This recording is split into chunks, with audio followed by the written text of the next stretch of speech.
जाते मन को लुभाते, ये गीत गाकर तन नाथ त्यागूं, हे नाथ नारायण वासुदेव। तो भीष्म पितामह के प्राण निकले तब मैया भगवान सामने खड़े थे और भीष्म पितामह बाणों की सैया पर लेटे थे। उधर बाली जब मरा तो बाली के सामने भी रामचंद्र भगवान ठाड़े थे और बाली मर रहा था। और जब जटायु जी महाराज के प्राण निकले तो राम जी की गोद में जटायु जी के प्राण निकले। और जब वो धनुष शिव पिनाक जो राम ने तोड़ दिया था, उस धनुष के प्राण निकले तब भी राम सामने खड़े। और जब हम तुम मरेंगे तब राम सामने खड़ा होगा या फिर ये यमदूत सामने खड़े होंगे, ये हमारे कर्मों पर निर्धारित होगा। तो मृत्यु काल में भगवान यदि हमारे सामने आ जाए, ऐसा चाहते हो तो भागवत कथा को सुन के भगवान से प्रेम कर लो, मरते समय भगवान जरूर ही आ जाए।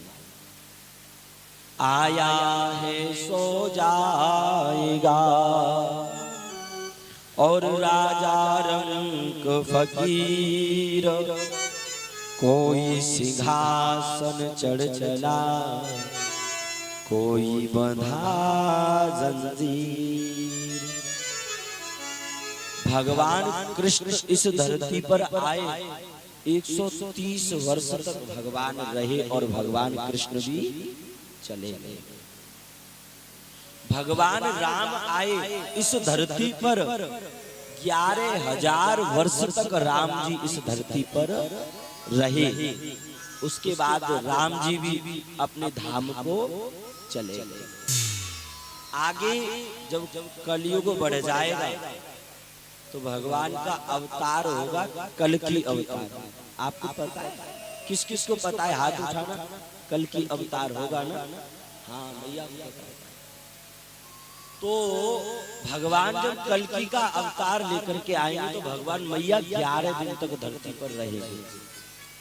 11 दिन के बाद भगवान भी चले जाएंगे अपने धाम को। अब जब भगवान आए और भगवान चले गए और भगवान को भी जाना पड़ रहा है, तो हम तुम कौन से खेत की मूली है? हमें तुम्हें भी जाना पड़ेगा। जो भाई परमात्मा आ रहा है, भगवान स्वयं जा रहा है, तो ऐसा नहीं कि हम तुम यहाँ ऐसे के ऐसे ही बने रहे। नहीं, एक न एक दिन हमको भी यहाँ से जाना है। एक न एक दिन हमको भी मौत घेर लेगी। भगवान ने 7 दिन बनाए।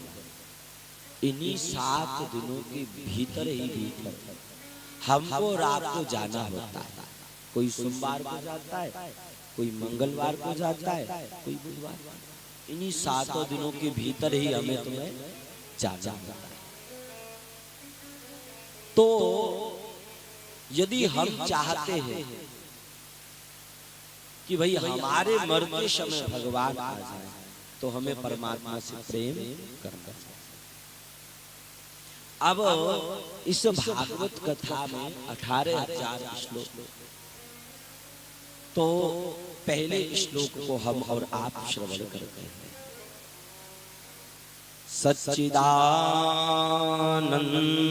रूपाय देशोत्पत्त्यादि हेतवे तापत्रय विनाशाय श्री कृष्णाय वयं नमः। 18,000 श्लोकों में यह श्लोक पहला श्लोक। तो इस श्लोक में शब्द आया सच्चिदानंद। आपने सच्चिदानंद शब्द तो सुना होगा ना। किसे कहते हैं सच्चिदानंद? भगवान को? मैया जी ऐसे कर रही है, नहीं मैया, भगवान को ही कहते हैं सच्चिदानंद। तो सच्चिदानंद नाम कैसे बना भगवान?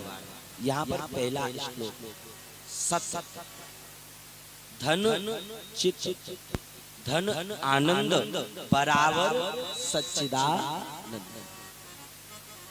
तो यहाँ पर पहला शब्द आया सत। सत का अर्थ होता है जो सत्य है। अब सत्य किसे कहते हैं? हम तुम संसार की वस्तुओं को सत्य समझ लेते हैं। सत्य वही है जो हमेशा बनी रहती है। सत्य उसी को कहते हैं जिसका कभी कुछ बिगड़ता ही नहीं है। उसे मारो, कूटो, पीटो, काटो, उसका कुछ बिगड़ना नहीं है। वो चीज सत्य कहलाती है। अभी ये टेंट है, आज तो अच्छा है, कल रहे रहे न रहे, बिगड़ जाए। अब ये माइक है, माइक आज है, कल रहे रहे न रहे। ये रोड है, ये रोड आज है, कल रहे रहे न रहे, क्योंकि बिगड़ जाएगा ना। ऐसे ही ये शरीर है, और ये शरीर आज है, कल रहे रहे न रहे। तो ये शरीर भी सत्य नहीं, ये घर भी सत्य नहीं, ये सत्य नहीं, ये सत्य नहीं। जिस चीज का विनाश हो जाता है वो चीज झूठी होती है, और जिस चीज का कभी विनाश नहीं होता वो चीज सत्य होती है। अब ऐसा कौन है जिसका कभी विनाश नहीं होता? अपनी नजर घुमाओ, याद आ रहा है कुछ? ऐसा कौन है जिसका कभी कुछ बिगड़ेगा ही नहीं? किस किस को पता है? हाथ उठाओ। आपको पता है कौन है? आत्मा। और आप बता रहे थे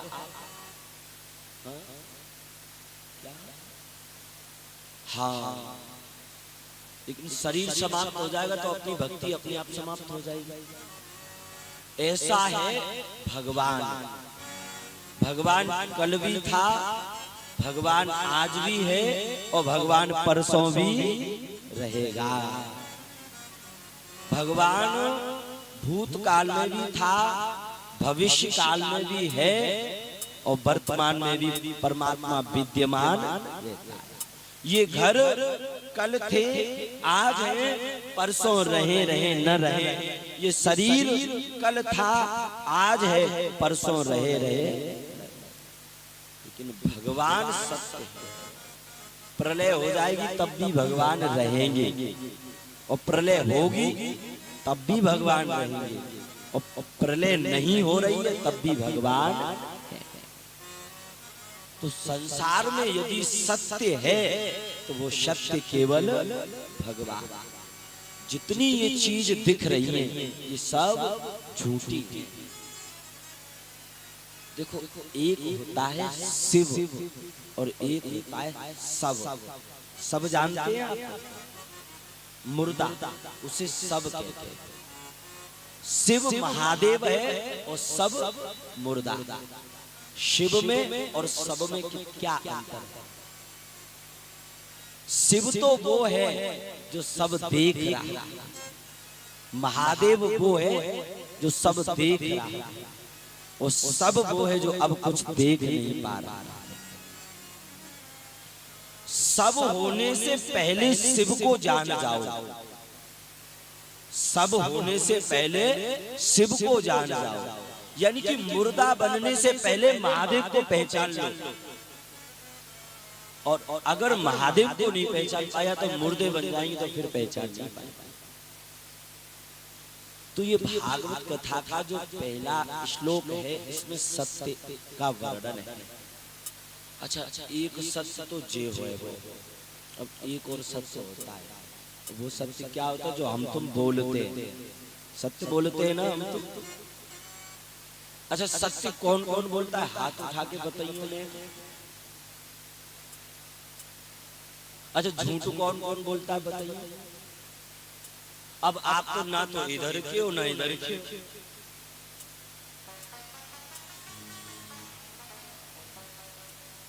तो एक सत्य वो होता है जो हम तुम बोलते हैं। हरिश्चंद्र जी का नाम सुना है? मरते मर गए लेकिन झूठ नहीं बोला। रघुकुल रीत सदा चली आई, प्राण जाए पर वचन न। पहले क्या होता था? प्राण निकल जाए लेकिन सत्य ही बोलेंगे, झूठ नहीं बोलेंगे। अब चल रहा है कलयुग, तो कलयुग रीत सदा चली आई, वचन जाए पर प्राण न। वचन 100 पोत चले जाए, हमें कोई मतलब नहीं, प्राण सुरक्षित रहेंगे। तुलसीदास बाबा ने रामायण में एक चौपाई लिखी, हो झूठ ही लेना, झूठ ही देना, झूठ ही भोजन, झूठ चबेना। राम सिया राम सिया राम जय जय राम, राम सिया राम जय जय राम। हम और आप क्या करते हैं? सवेरे से संध्या तक झूठी बोलते रहते हैं, और जब तक झूठ न बोलने में तब तक भाई साहब ऐसा लगेगा जैसे आज भोजन नहीं पचाया हमारा। जब तक झूठ नहीं बोल लेंगे, हमारी जीव है ना, जीव जाए झूठ बोलने की आदत बदल गई। बात है तो झूठ बोल लेंगे, और बात नहीं है तो भी झूठ बोल लेंगे। अब अगर आगरा में हो, लेकिन जीव इतनी गंदी हो गई है कि ये तब भी झूठ बोले कि नहीं आगरा में नहीं, मथुरा में। किसी से पूछो भोजन कर लिया, बोले हाँ या ना, यहाँ भी झूठ बोल रहे। यानी कि छोटी छोटी बातों पे भी हम तुम झूठ बोलते। भगवान आकाश में बैठा हुआ, भगवान की दृष्टि में 2 प्रकार के लोग हैं। इधर के लोग सत्य बोलते हैं और इधर के लोग झूठ बोलते हैं। भगवान दोनों को ऊपर से नीचे देखता है, और झूठे लोग होते हैं भगवान उनको भी देखता है, और जो सत्य बोलते हैं भगवान उनको भी देखता है। अच्छा, जैसे हमें झूठ बोलने की आदत पड़ गई है, और मान के चलो आप एक दिन ऐसा प्रयास करना कि एक दिन सवेरे जगेंगे और शाम को सोएंगे जब तक झूठ नहीं बोलेंगे। ऐसा सोचना। वैसे तो सब बोलते ही हो, देखो ऐसे कर रहे हैं, हाँ बोल भाई, झूठ नहीं बोलना चाहिए। अगर ऐसा करना, एक दिन आप प्रयास करना, मैया सवेरे जग जाओ तो संकल्प ले लेना कि आज पूरा दिन हमको झूठ नहीं बोलना। संकल्प लेना, झूठ नहीं बोलेंगे। और फिर जब शाम को तुम जब पूरा दिन सत्य बोलते बोलते निकल जाएगा ना, तो शाम को तुम्हें ऐसा लगेगा कि अब हरिश्चंद्र तो हम ही हैं। लगेगा कि नहीं? तो आदमी को मद झूठ नहीं बोलना चाहिए। अब आप कहोगे महाराज ऐसी कोई परिस्थिति आई जाती है जहां झूठ भी बोलना पड़ता है, तो ऐसी जगह पे झूठ बोल सकते हैं जहां किसी बेटी के, किसी जीव के, किसी जंतु के, किसी प्राणी के आपके झूठ बोलने से प्राण बच रहे हैं। आजकल संसार में लोग कन्याओं को बेच देते हैं। अगर कन्या बिचने से बच रही है आपके झूठ बोलने पर, तो आप झूठ बोलो। ऐसी जगह पे आपको झूठ बोलना नहीं माना जाएगा, लेकिन व्यर्थ का झूठ बोलना गलत है। उमा कहूं में अनुभव अपना, सत हरि भजन जगत सब सपना। अगर संसार में सत्य है तो केवल मात्र भगवान का भजन है, ये सब झूठ है। ये बात मैं नहीं कह रहा, बात महादेव बाबा कैलाश पर्वत में बैठ के मैया पार्वती के कह रहे हैं। पार्वती संसार सब झूठ है, यदि सत्य है तो केवल मात्र भगवान का भजन ही सत्य है।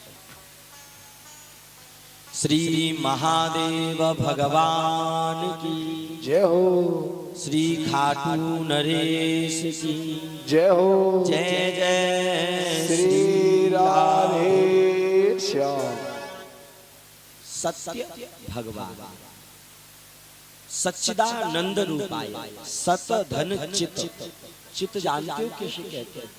प्रकाश को। अगर हम तुम कोई किताब पढ़ेंगे तो हमें तुम्हें ट्यूबलाइट की जरूरत पड़ेगी, लेकिन भगवान कोई किताब पढ़ेगा तो भगवान काऊ की ट्यूबलाइट की जरूरत नहीं पड़ेगी। क्यों? क्योंकि भगवान खुद चमकता है, भगवान खुद प्रकाशवान है, भगवान खुद प्रकाश सबको देता है, तो उसे किसी के प्रकाश की जरूरत नहीं। उसके बाद शब्द आया आनंद। आजकल संसार में आनंद को बड़ा सस्ता और बड़ा हल्के में ले लेते हैं। अगर भोजन कर लिया और बाद में पूछा महाराज जी भोजन कैसा लगा, और ये साहब बड़ा आनंद आ गया, बड़ा अच्छा बना, मुंह में पानी आ जाएगा, कैसा ना आनंद आ गया। लेकिन नहीं, वो भोजन खाया तो वो आनंद नहीं। अब मान के चलो आपको एसी में सुला दिया, डल्लब के गद्दे पर बढ़िया नींद आई, सवेरे जगे महाराज जी न्यों बताओ नींद कैसी? अरे साहब बड़ा आनंद आया, बड़ा आनंद आया, बहुत अच्छा। तो वो आनंद नहीं, वो हमारे शरीर का सुख है, वो हमारा आनंद है। आनंद तो जब आता है जब भगवान की कथा सुन करके हमारे हृदय में भक्ति जग जाती है, वो आनंद। आनंद स्वयं भगवान राम है। वशिष्ठ जी कह रहे हैं जो आनंद सिंधु सुख राशि सीकर ते त्रैलोक सुपासी। तो ऐसे भगवान श्री राम जो सत धन चित धन आनंद बराबर सच्चिदानंद। सच्चिदानंद भगवान की जय हो। विश्वोत्पत्त्यादि हेतु भगवान इस संसार की उत्पत्ति करते हैं, वो विश्व की उत्पत्ति के हेतु। तापत्रय विनाशाय श्री कृष्णाय वयम्। हमारे जीवन में 3 प्रकार के कष्ट होते हैं, दैहिक, दैविक और भौतिक। दैहिक तो होता है शरीर का, जो धरती पे नहीं बैठ पाते हैं, अब बैठ भी जाए कथा सुनने तो ऐसे करके पैर गलने ब्याज की तरफ। तो ये दैहिक कष्ट होता है, शरीर से आदमी को जो कष्ट होता है वो दैहिक कष्ट कहा। दैविक कष्ट कभी कभी आपने देखा होगा देवता नाराज हो जाते हैं तो हमें परेशान कर देते है ना। ऐसे समझो, एक बार कहा भयो भगवान कन्हैया सवेरे सवेरे जगे और जग के मैया की जोड़े गए यशोदा मैया। मैया आज पूरे ब्रजमंडल में कहा है रहे हो। मैया ने की लाला आज ब्रजमंडल में जय जय है, जय जय। भगवान बोले मैया नो बता मोती बड़ी को जय जय। कहा मतलब न लाला ऐसे ना कहे, नहीं तो देवता नाराज हो जाए, और जब देवता नाराज हो जाएगी तो हमें परेशान कष्ट देगी। ये दैविक कष्ट। और एक होता है भौतिक कष्ट। संसार के द्वारा मनुष्य को जो परेशानी होती है वो भौतिक कष्ट। संसार में कितनी पन्नी फैल गई है, गौ माता खाती है तो बीमार हो जाता है। संसार में कितने भट्टे हैं, इनमें से धुआं निकलता है तो हमें तुम्हें बीमारियां।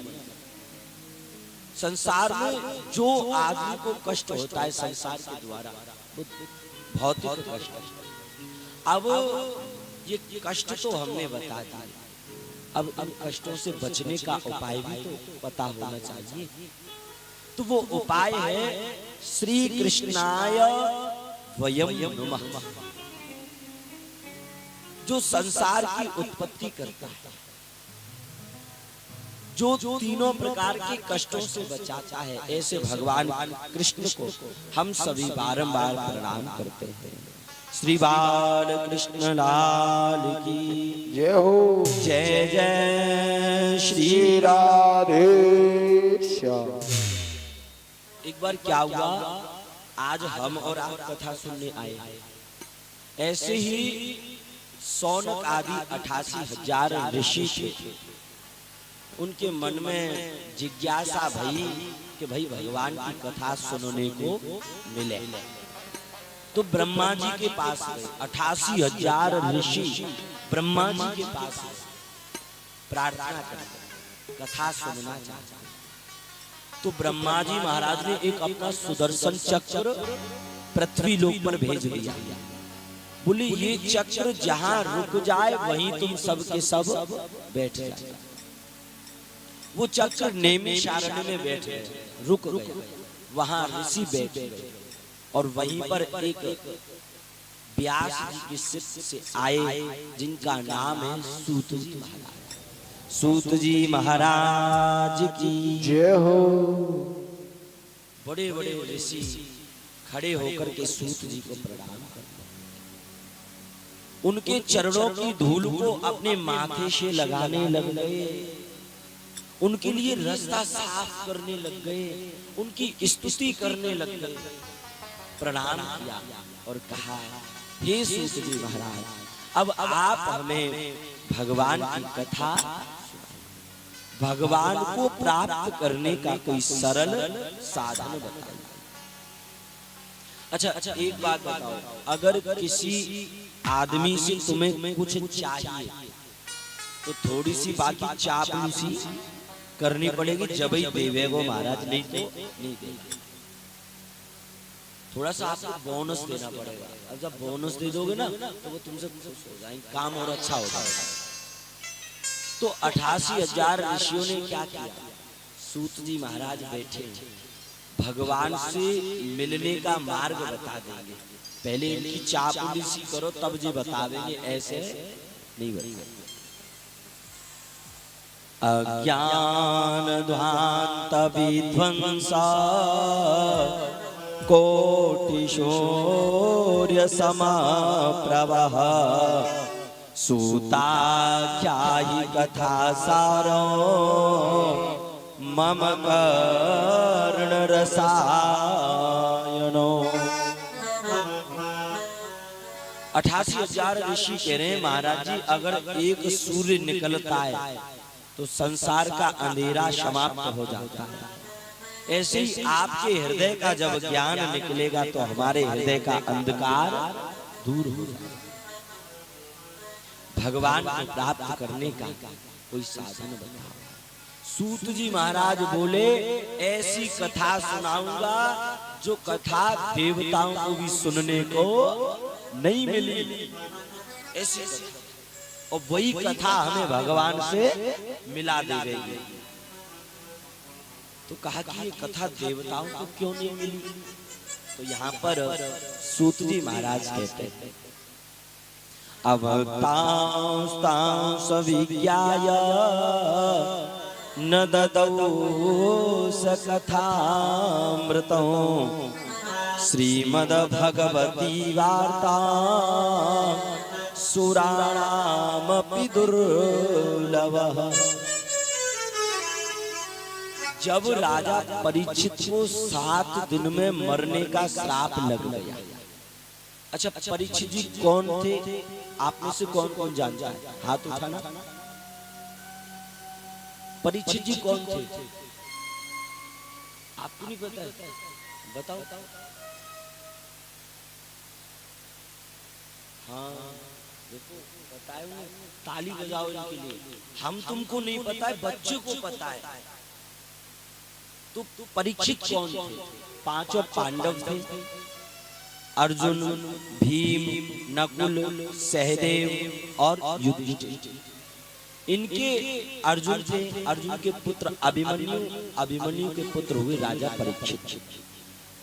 राजा परीक्षित ने एक ऋषि के गले में मरा हुआ सर्प डाल दिया और वह ऋषि के पुत्र को क्रोध आ गया, 7 दिन में मरने का श्राप दे दिया।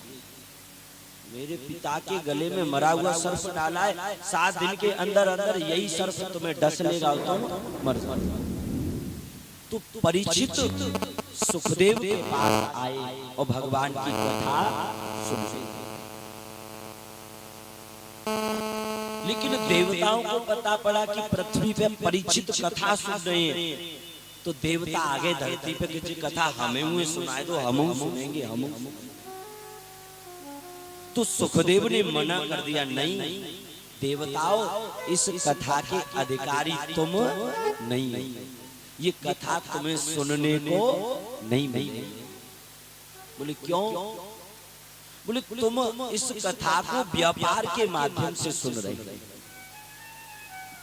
देवता आए, बोले हमारा अमृत ले लो और कथा हमें सुन ले, भगा दिया। तो ये कथा देवताओं को सुनने को नहीं मिली। हम तुम इतने बड़े भाग्यशाली हैं कि ये कथा हमें तुम्हें सुनने को मिल रही।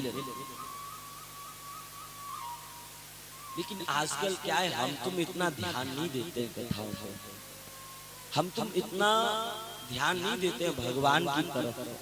हमारा तुम्हारा ध्यान संसार की तरफ ज्यादा। हम तुम कलयुगी चेला है। कलयुगी चेला कैसे होता है? गुरुजी जितना कहते हैं उतना ही करते हैं। ऐसे हमें तुम्हें कोई जितना बताता है हम तुम उतना ही करते हैं। एक बार क्या हुआ, एक गुरुजी थे और एक उनका शिष्य था। तो गुरुजी जगह जगह जाकर के भागवत कथा करते थे। तो एक बार गुरुजी भागवत कथा करके वापस आए, तो गुरुजी संध्या वंदन करने के लिए, आरती करने के लिए शाम के टाइम बैठे। तो गुरुजी ने देखा कि गुरुजी के पंचपात्र गायब है। पंचपात्र होते हैं ऐसे, ये पंचपात्र कहलाते हैं। तो गुरुजी ने देखा कि मेरे पंचपात्र गायब है। तो गुरुजी ने अपने चेला को बुलाया, चेला मेरे पंचपात्र कहाँ हैं भाई? चेला बोला, गुरुजी क्षमा करना, आपके पंचपात्र तो कल रास्ते में गिर गए थे। तो गुरुजी बोले, भाई रास्ते में गिर गए तो तूने उठाए नहीं?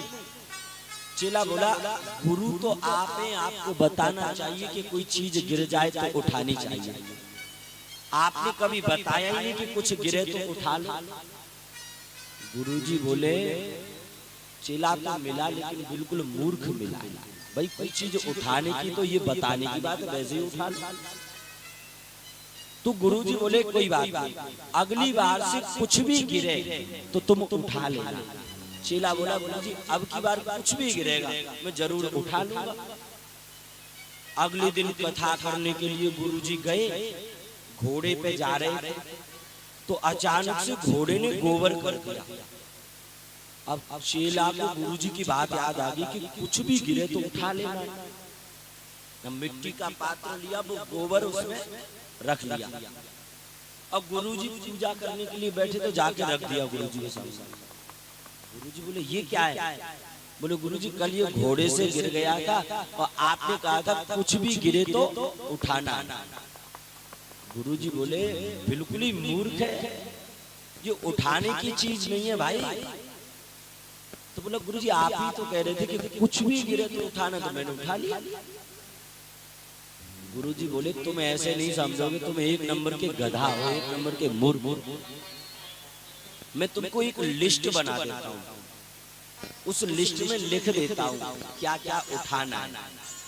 तो गुरुजी ने लिख दिया, माला गिर जाए तो उठा लो, अगर किताब गिर जाए तो उठा लो, पंचपात्र गिर जाए तो उठा लो, और जो जो चीज गिर जाए उठा लो।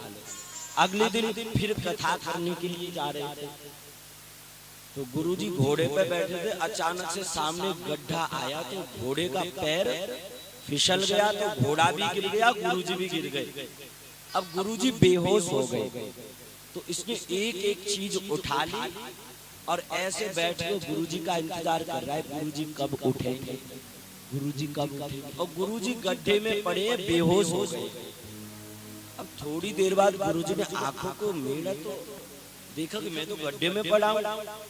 तो गुरुजी ने कहा, चेला भाई मैं गड्ढे में गिरा हूं तो मुझे उठाया क्यों नहीं? सो ये बोला, गुरुजी क्षमा करना, लिस्ट में आपका तो नाम ही नहीं था, आपने लिखा ही नहीं था कि मैं भी गिर जाऊं तो मुझे भी उठाना है। ठीक है, ऐसे ही आलसी हम और आप हो गए। हमें तुम्हें जितना बताया जाता है उतना ही करते हैं, अपनी बुद्धि से कुछ नहीं करते।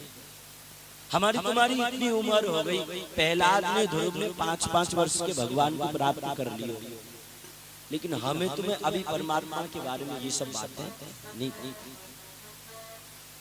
भक्तवत्सल भगवान की जय हो। जय जय श्री राधे।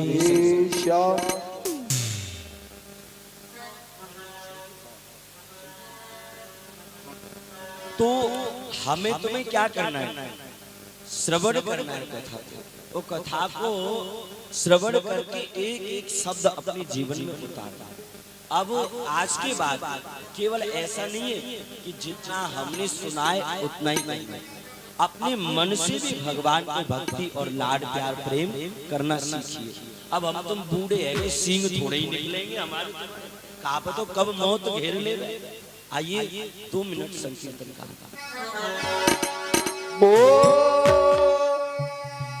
ना राम नाम लीना और तूने भरी जवानी में, तू डूब के मर जा रे चुल्लू भर पानी में, तू डूब के मर जा रे चुल्लू भर पानी में। ना राम नाम लीना, ना राम नाम लीना भरी जवानी में, हरि बोल। तू डूब के मर जा रे चुल्लू भर पानी में, तू डूब के मर जा रे चुल्लू भर पानी में। हल्की हल्की ताली बजाएंगे। हरि बोल।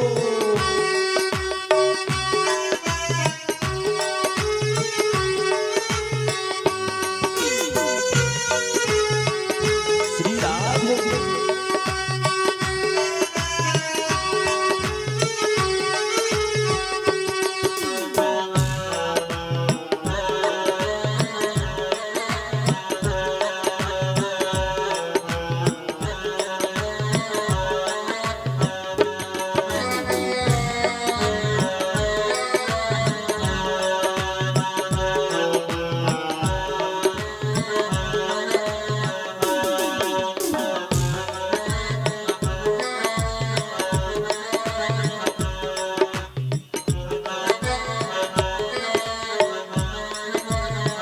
और होकर सच्ची भक्ति है, भक्ति में शक्ति है, कर सच्ची भक्ति है, भक्ति में शक्ति है। या शक्ति से भैया मिल जाएगी मुक्ति है, या भक्ति से भैया मिल जाएगी मुक्ति है। जनबालापन खोया, जनबालापन खोया, सारा जीवन खोया, सारा जीवन खोया, जो आना काली में, तू डूब के मर जा रे चुल्लू भर पानी में, तू डूब के मर जा रे चुल्लू भर पानी में। हे हरि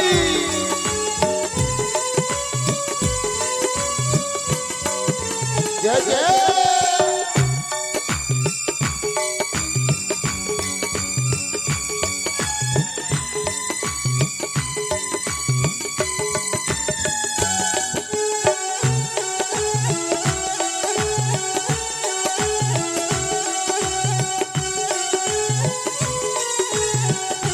हरि बोल।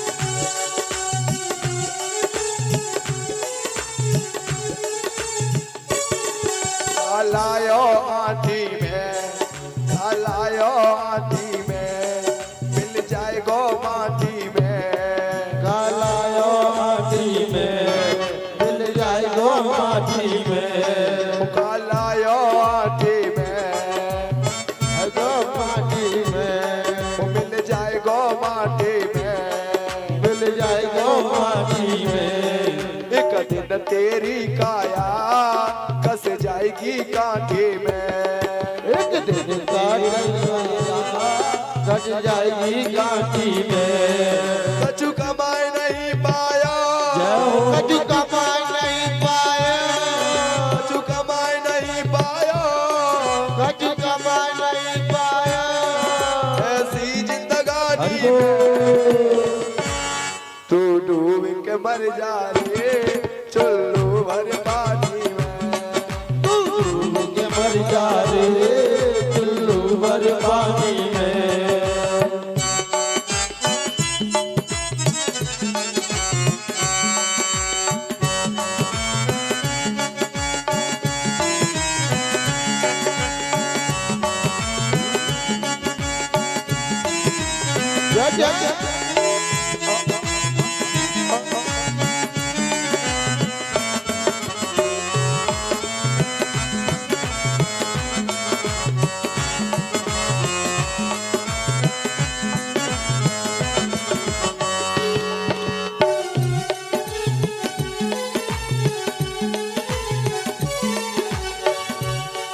क्या करता तेरा मेरा क्या कुछ भी नहीं है तेरा क्यों करता तेरा मेरा क्या कुछ भी नहीं है तेरा हमको ये लगता है कि ये घर मेरा है ये मकान मेरा है ये गाड़ी मेरी है लेकिन यह कुछ भी हमारा नहीं है क्या करता तेरा मेरा क्या कुछ भी नहीं है तेरा मेरा मेरा या कुछ भी नहीं है तेरा कद न होगा भैया तेरा मरघट में ढेरा एक दिन होगा भैया तेरा मरघट में ढेरा कद न होगा भैया तेरा मरघट में ढेरा एक दिन होगा भैया तेरा मरघट में ढेरा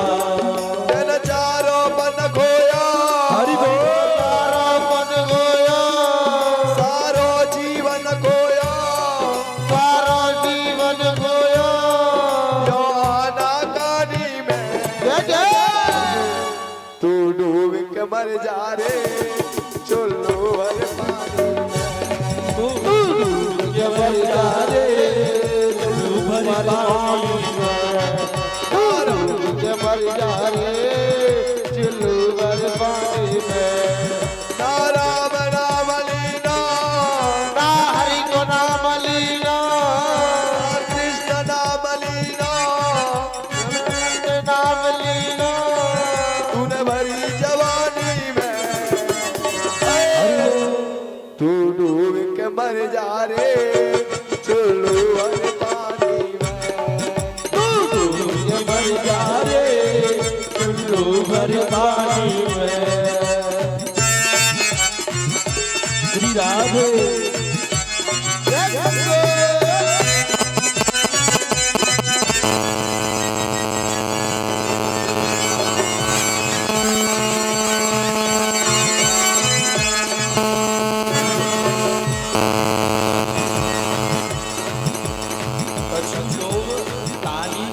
बजा रहे हैं तो उनको धन्यवाद और कुछ लोग नेक कम अच्छी बजा रहे हैं तो उनको भी धन्यवाद और जो लोग बिल्कुल ना बजा रहे उनको डबल धन्यवाद। हरि बोल।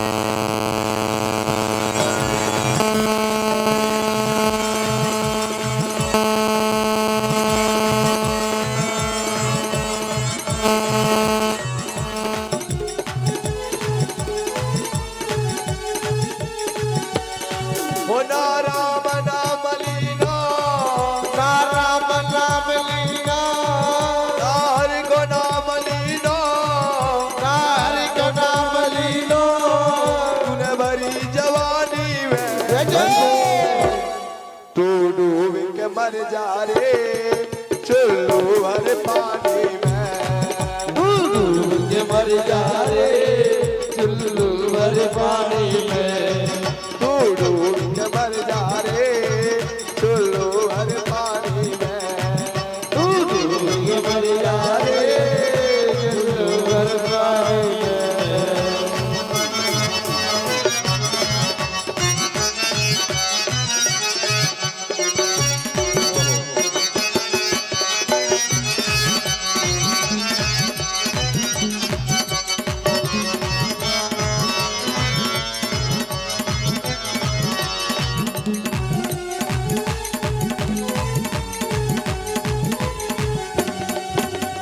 डूब के मर जा रे चुल्लू भर पानी में तू डूब के मर जा रे चुल्लू भर पानी में चुल्लू भर पानी में चुल्लू भर पानी में यमुना जी के पानी में यमुना जी के पानी में चुल्लू भरे पानी में खिलन बिहारी सरकार की जय हो श्री खाटू नरेश की जय हो बालाजी महाराज की जय हो जय जय श्री राधेश्याम। तो ये भागवत कथा जिसे हम और आप श्रवण कर रहे हैं, देवताओं के लिए भी ये कथा बड़ी संत समागम हरि कथा तुलसी दुर्लभ दोय सुतदारा और लक्ष्मी पापी के वो घर हो। संतों की कथा, संतों की संगति ये बड़ी दुर्लभ है। सुतदारा और लक्ष्मी पापी के घर, संपत्ति पापियों के यहाँ भी बहुत मिल जाती है, लेकिन पापियों के यहाँ भगवान की कथा नहीं है। अगर आप भगवान के भक्त हैं तो आपको ये कथा सुनने को प्राप्त है। आपको माया ने छोड़ दिया है। जो लोग कथा पांडाल तक नहीं आ रहे हैं ना, उन्हें इस संसार के काम काज रूपी माया ने पकड़ लिया है। अभी पता पड़ जाता कि देवी जी आ रही है, सपना चौधरी जी महाराज उड़ उड़ के देखते सबसे सब।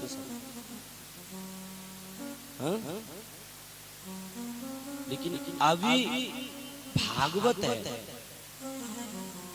तो नाना प्रकार के बहाने लोगों के पास। सूत जी महाराज कहते हैं इस भागवत कथा का प्रचार प्रसार संसार में नारद जी ने बहुत किया। बोले नारद जी ने इस कथा को कहाँ सुना, किससे सुना, कब सुना? एकदा हि विशालायः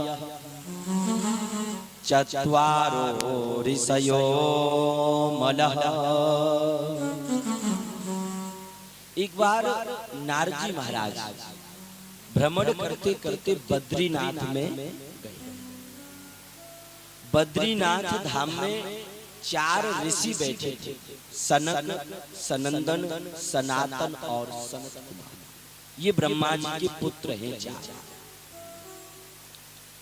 तो चारों पुत्रों ने नारद जी को आते हुए देखा तो नारद जी की शकल पे 12 बज रहे हैं।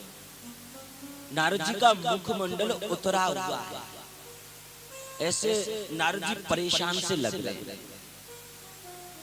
तो सनकादि ऋषियों ने, उन 4 ऋषियों ने पूछा कथम ब्रह्मन् दीन मुखः कुतश्चिन्तातुरो भवान् त्वरितं गम्यते कुत्रः कुतश्चागमनं तव। नारद जी कहां से तो आए और कहां को जा रहे हो, और आपका मुंह उतरा उतरा सा क्यों? ऐसा लग रहा है कि आपने किसी गौ माता की हत्या कर। ऐसा लग रहा है कि आपके द्वार से कोई साधु भूखा चला जाए। ऐसा लग रहा है कि आपने किसी अतिथि का सम्मान, ऐसा लग रहा है कि आपने किसी संसार में लोगों को परेशान किया। आपकी शकल पे 12 क्यों बज रहे हैं, आप क्यों परेशान हो, ये बताओ। नारद जी महाराज ने अपने परेशान होने का कारण चारों ऋषियों को बताया। मैं क्यों परेशान हूं, सुनना चाहते हो तो सुनो। नापस्यम कलिना कुत्रचित् शर्मा मनः संतोषकारकम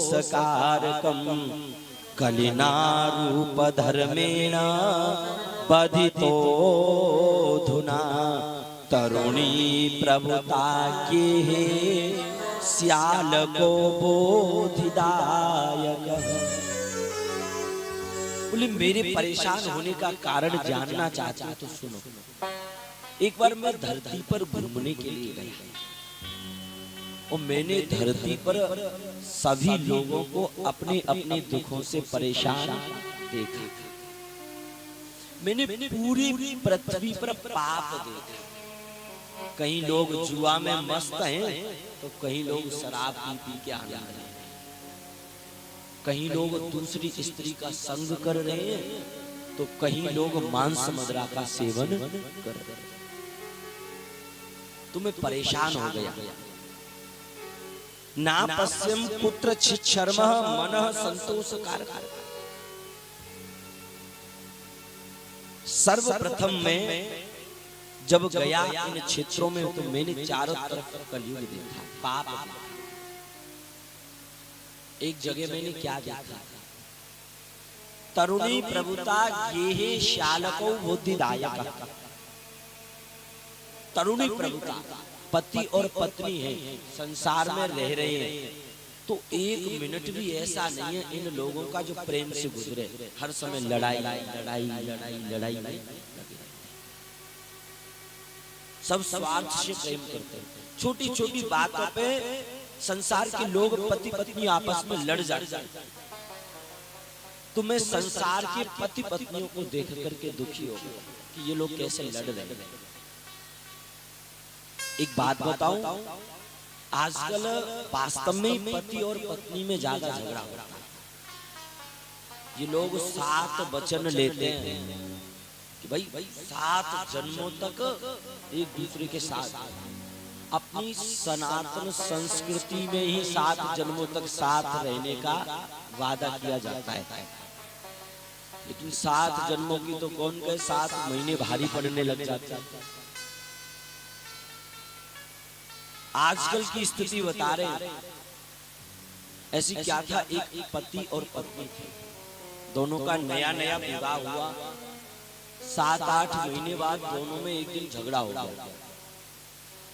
पत्नी कह रही है कि मैं अपने पुत्र को डॉक्टर बनाऊं और पति कह रहा है कि मैं अपने पुत्र को वकील बनाऊंगा।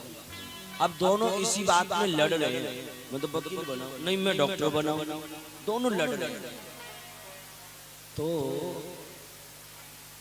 पति पत्नी जब आपस में ज्यादा लड़ने लग गए तो बात यहाँ तक आ गई कि अब लेबादेवी एक दूसरे में चालू होने वाली है। अब जब झगड़ा ज्यादा बढ़ने लग गया तो पड़ोसी आ गए घर में, भाई काहे क्यों लड़ रहे हो, कहा बात है। तो वो पत्नी कहने लगी कि मैं इसलिए लड़ रही हूँ कि मैं चाहती हूँ कि मैं अपने बेटे को डॉक्टर बनाऊं, लेकिन ये कह रहे हैं कि मैं अपने बेटे को वकील बनाऊं। तो पड़ोसियों ने पूछा कि तुम डॉक्टर क्यों बनाना चाहती हो? अरे मैं रोज बीमार हो जाती हूँ, तो रोज रोज डॉक्टर आते हैं, भर भर के पैसा ले जाते हैं, तो घर में जब डॉक्टर होगा तो घर का पैसा घर में ही रहेगा, बाहर नहीं जाएगा। पड़ोसी बोले बात तो सही है।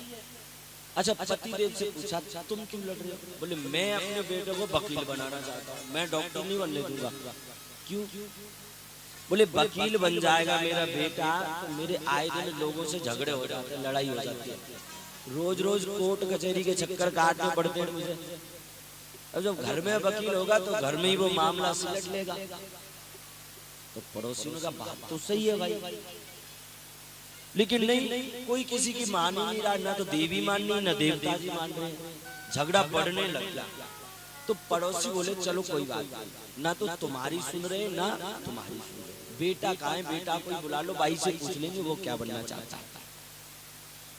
अब जब बोला कि बेटे को बुलाओ तो पति पत्नी बोले बेटा तो अभी हमारे है ही नहीं।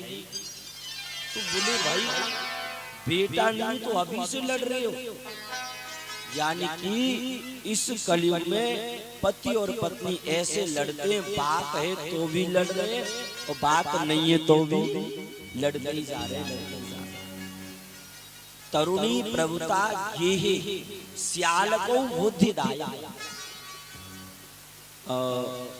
नारद जी कहते हैं सनकादि ऋषियों, जो माता पिता अपने बालक को 9 महीने गर्भ में रख करके पाल पोस के बड़ा कर देते हैं, बालक की शादी कर देते हैं, बालक को पढ़ा देते हैं, लिखा देते हैं, उस बालक के घर में जब देवी जी आ जाती हैं तो वो बालक अपने माता पिता के पास भी बैठना भूल जाता है। और शादी होने के बाद आजकल के लोग क्या करते हैं, माता पिता की सलाह लेना बंद कर देते हैं। अगर कोई घर में गाड़ी खरीदनी है या फिर कोई दूसरा रूम बनवाना है या फिर फ्लैट लेना है तो इसमें माता पिता की सलाह लेना बंद कर देते हैं शादी के बाद। तो बोले किसकी सलाह लेते, बोले सियाल को बुद्धिदायक, बोले सलाह लेते साले साहब की। घर के जो माता पिता है उनकी सलाह लेना बंद कर देते। और वृंदावन में एक कहावत है, दीवारे बिगाड़े आरो और घरे बिगाड़े सारो। भैया विष्णु और तुम बुरा मत मानना, हाँ, क्योंकि महाभारत में धृतराष्ट्र के साथ में वो साला आया था ना शकुनी, पूरा का पूरा नाश कर दिया। भाई भाई ऐसे लड़ गए, खून के लोथड़े में। वो शकुनी भी साला था धृतराष्ट्र का। तो ससुराल की चीज ज्यादा टिकाऊ नहीं होती है। और इधर रामायण में कैकेयी के साथ में वो मंथरा भी ससुराल से आई थी और उस मंथरा ने कैकेयी के कान में ऐसा मंत्र मार दिया कि कैकेयी की बुद्धि बिगड़ गई। राम को वनवास मांग लिया कैकेयी ने और भरत को राज्य। तो ये जो ससुराल की चीजें है ना महाराज, ये ज्यादा तो सियाल को बुद्धिदायक है। नारद जी कह रहे हैं कि जहां पर आजकल लोग माता पिता की सलाह लेना बंद कर रहे हैं, साले साहब की सलाह लेते कोई काम करते तो उसके बाद कन्या विक्रयणो लोभार दंपति नाम से कलकल। आजकल कलयुग में लोग कन्याओं को बेच रहे हैं। बेटा बेटी माता पिता क्या करते हैं, बेटियों को संपत्ति से बेच। आपने सुना होगा ऐसा।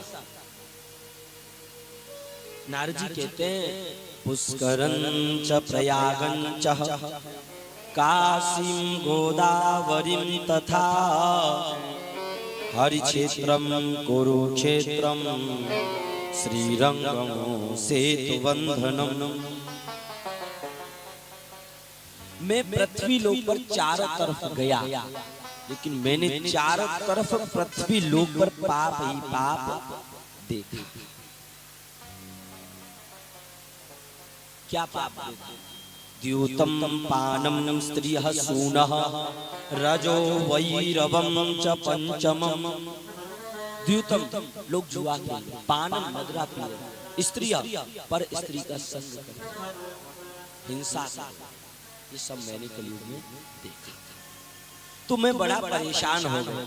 और आजकल कलयुग की क्या रीति है बताऊं। यहाँ पर नारद जी महाराज कलयुग का रूप देख रहे हैं तो परेशान हो रहे हैं। ऐसे एक बार क्या हुआ, एक संत भगवान संसार में घूमने के लिए गए। तो वो एक जगह गए, एक गांव में गए। तो उस गांव में उन्होंने क्या देखा, एक बहुत बड़ा महल बना हुआ है, फ्लैट बना हुआ है। तो संत भगवान ने जाकर के पूछा, भैया ये फ्लैट किसका है, ये महल किसका है? तो वहां के लोगों ने कहा, महाराज जी ये फ्लैट त्यागी जी महाराज का है।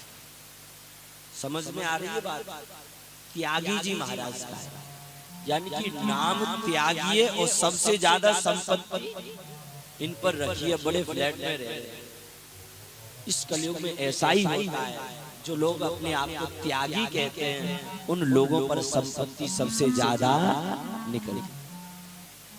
फिर वो संत भगवान थोड़े और आगे बढ़े तो आगे क्या देखा, 4-5 बच्चे खेल रहे थे। तो पूछा कि बच्चों तुम्हारे पिताजी का नाम क्या है? तो वो बच्चे कहने लगे, हमारे पिताजी का नाम है श्री श्री ब्रह्मचारी जी महाराज। तो वो संत भगवान सोचने लगे, ब्रह्मचारी, एक बात बताओ, जो ब्रह्मचारी है तो इनके यहाँ संतान कहां से आ गई? लेकिन आजकल कलयुग में जो लोग कहेंगे कि हम ब्रह्मचारी हैं, सबसे ज्यादा संतान तुम्हें उन्हीं के यहाँ। जो लोग अपने आप को कहेंगे भैया हम ब्रह्मचर्य का पालन कर रहे हैं, उनके यहाँ तुम्हें संतान खूब खेलती। ये कलयुग का लक्षण है। उसके बाद वो संत भगवान और आगे बढ़े तो एक घर था, उसमें से खूब ऊधम हो रहा, शोर हो रहा। संत भगवान ने पूछा, भैया ये किसके आश्रम में से शोर हो रहा है, ऊधम हो रहा है? बोले, महाराज जी ये मौनी बाबा का आश्रम है, उसमें से शोर हो रहा है। अच्छा विचार करो, नाम मौनी बाबा और शोर हो रहा है इनके आश्रम से। मौनी बाबा तो बिल्कुल बोलते ही नहीं है, लेकिन कलयुग में जो लोग कहेंगे कि हम मौनी बाबा हैं, वही ज्यादा चपर चपर चपर चपर चिल्लाएंगे। कलयुग में बड़ा उल्टा हो रहा है। तो नारद जी महाराज ने जब ये सब देखा तो परेशान हो गए। नारद जी महाराज ने सोचा कि भाई चारों तरफ पृथ्वी में पाप है, लोगों के नाम है धनपाल भुसुड़ हो रहे, लोगों के नाम है अमरचंद तो वो मर जाते हैं, लोगों के नाम है शांति देवी तो वो ऊधम कर रहे हैं, शोर कर रहे हैं। तो नारद जी परेशान हो गए, बोली भाई अब पाप हो गया, पूरा कलयुग फैल गया है। नारद जी ने सोचा कि मैं वृंदावन में चलता हूँ, वृंदावन में ये पाप नहीं होगा। ये पूरा संसार भगवान का शरीर है, और जो वृंदावन है ना, वृंदावन वो भगवान का हृदय है, और पूरे शरीर में मुख्य चीज। तो नारद जी ने सोचा कि पूरा शरीर कभी कभी पाप कर सकता है, लेकिन हृदय में पाप शायद कम होगा। तो वृंदावन के लिए नारद जी महाराज गए। वृंदावन किसे कहते हैं? वृंदावन का नाम वृंदावन क्यों है? आप में से कौन कौन वृंदावन गया है? हाथ ठाड़ी करिए। जय हो। श्री वृंदावन धाम की जय हो। अयो कबो हमारी ब्रज नगरी। वृंदावन वो श्रेष्ठ क्षेत्र है जहाँ भगवान ने, कृष्ण ने लीलाएं की। अच्छा खाटू श्याम जी तो सभी गए हो, हाथ ठाड़े करिए। को गए हो खाटू श्याम? अरे मैया आप नहीं गए? मतलब घर में गंगा जी फिर भी गोता नहीं लगाया, बगल में खाटू श्याम जी फिर भी नहीं गए। तो नारद जी महाराज ने सोचा कि भैया भगवान का वृंदावन है, तो भगवान के वृंदावन में पाप नहीं होगा। वृंदावन नाम क्यों पड़ा उस जगह का? तुलसी मैया उनका एक नाम है वृंदा महारानी। तुलसी मैया का दूसरा नाम वृंदा महारानी है। तो भगवान कृष्ण ने देखा कि पूरी धरती पे तुलसी मैया के बहुत सारे वृक्ष लगे हुए हैं, वृंदा के वृक्ष लगे। तो भगवान ने उसका नाम वृंदा वन रख दिया। वृंदावन धाम की जय हो। अब गोकुल भी आपने सुना होगा, गए नहीं तो। गोकुल का नाम गोकुल क्यों पड़ा? नंद बाबा भगवान कृष्ण के मम्मी पापा, उनके यहाँ 9 लाख गैया रहती थी और यशोदा मैया 9 लाख गैयाओं की सेवा करवाती थी दास दासियों से। वो 9 लाख गैयाएं जिस जगह पर रहती थी उसका नाम गोकुल पड़ गया। गैयाओं को कहते हैं गौ, और कुल का अर्थ होता है खानदान। गौ माताओं का खानदान, गौ माताओं का खजाना गोकुल हो। गोकुल धाम की जय हो। तो नारद जी महाराज आज ऐसे पावन वृंदावन में जा रहे हैं। पता है वृंदावन में श्री बांके बिहारी जी विराजमान हैं। तो आपने बिहारी जी के दर्शन किए होंगे। बांके बिहारी जी के मोटे मोटे नैन, बांके बिहारी जी का पूरा शरीर काला काला, और बिहारी जी 3 जगह से टेढ़े खड़े हुए। एक जगह तो पैरों से बिहारी जी टेढ़े खड़े हैं वृंदावन, दूसरी कमर से टेढ़े खड़े हुए, और तीसरे बिहारी जी होठों से टेढ़े टेढ़े मुस्कुरा रहा। इसलिए उनका नाम त्रिभंगी भी है। और बिहारी जी में आप जाइएगा, वृंदावन जाइएगा, तो वहां आप जाकर के देखना, वहां की एक खास खूबी है। जो खास खूबी किसी भी मंदिर की नहीं है, वो खास खूबी बिहारी जी के मंदिर की है। और वो खास खूबी क्या है? हर मिनट मिनट में बिहारी जी का पर्दा लगता है। बिहारी जी को कोई गौर से देख नहीं पाता, मिनट मिनट में गोसाई पर्दा लगा देते हैं। ऐसा क्यों करते हैं? एक बात बताऊं, वृंदावन में जो बिहारी जी हैं ना, उनको किसी ने बनाया नहीं है। कभी कभी क्या होता है, मूर्तियां होती हैं तो पत्थर से बना दी जाती है, लेकिन हमारे वृंदावन में जो बिहारी जी बैठे उन्हें किसी भी मूर्तिकार ने बनाया नहीं। काफी समय पुरानी बात है, काफी समय पुरानी। एक भक्त हुए जिनका नाम था हरिदास। उन्होंने तपस्या करी तो स्वयं श्री बांके बिहारी लाल जी प्रकट हो गए। श्री बांके बिहारी लाल की जय। और प्रकट हुए तो उन्हें मंदिर में विराजमान कर दिया। अब बिहारी जी का मिनट मिनट पे पर्दा लगता रहता है, कोई गौर से देख नहीं पाता। अपने इसी राजस्थान क्षेत्र का कोई भक्त गया महाराज अलवेले, और राजस्थान के तो सब अलवेले। हम आए हैं जब से हमें बड़ी बड़ी महान विभूतियां देखने को मिल रही। ऐसा यहाँ का पहनाव, माताओं के जो वस्त्र हैं बड़े सुंदर हैं। उधर हमारे साइड में धोती पहनते हैं, लेकिन इधर माताएं कितने सुंदर वस्त्र धारण। और यहाँ की जो बोली है बड़ी सुंदर, बड़ा अच्छा, मतलब राजस्थान का क्षेत्र।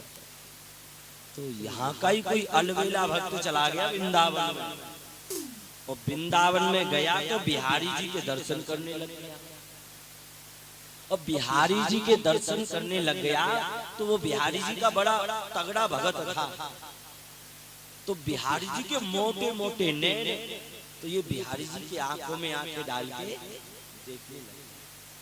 बिहारी जी को आंखों से देखने लग गया, और बिहारी जी उस राजस्थान के भक्त को देखते, इतना गौर से देखा इसने, इतना गौर से देखा कि बिहारी जी की आंखों के तारे, आंखें 4 हो गई। और ये मनी मन में बोला, बिहारी जी अब आप मेरे साथ ही चलो, राजस्थान को चलो। और भगवान तो भाव के भूखे होते हैं। भगवान तो कहता है कि मुझे कोई मेरे लेकर के चले तो सही, मैं तो चलने को तैयार हूं। तो जैसे ही कहा बिहारी जी से के साथ चलो, तो जो बिहारी जी की मूर्ति थी ना, वो दीवार से चिपकी हुई थी, और भक्त ने कहा कि चलो, तो वो मूर्ति आगे सरकने लगी। गुसाई कांप गए, अरे पर्दा डालो, पर्दा डालो, पर्दा डालो, और झट सीना पर्दा डाल दिया। तो उस भक्त ने और उन बिहारी जी ने एक दूसरे को देखना नहीं पाया, देख नहीं पाया। तो उसी समय से वहां के गुसाइयों ने निर्णय लिया कि भैया हमारो ठाकुर बड़ो चलपलो है, अगर अपने ठाकुर के काऊ ने न्यों कह दे कि हमारे संग चलो तो संग ही चल देवे। यासु अगर जाए कोई संग में ले गए तो जब मंदिर को कहा हो, इसलिए ऐसा करो, मिनट मिनट पे पर्दा डालते रहो, किसी की भी आंख बिहारी जी से लड़ नहीं पाए और कोई भी बिहारी जी को साथ में लेकर के नहीं जा पाए। तो इसलिए मिनट मिनट पे पर्दा लगता है। नारद जी महाराज ऐसे पावन पवित्र वृंदावन में गए। देखो, हम तुम शरीर से वृंदावन नहीं गए, लेकिन मन से वृंदावन जरूर जा सकते हैं।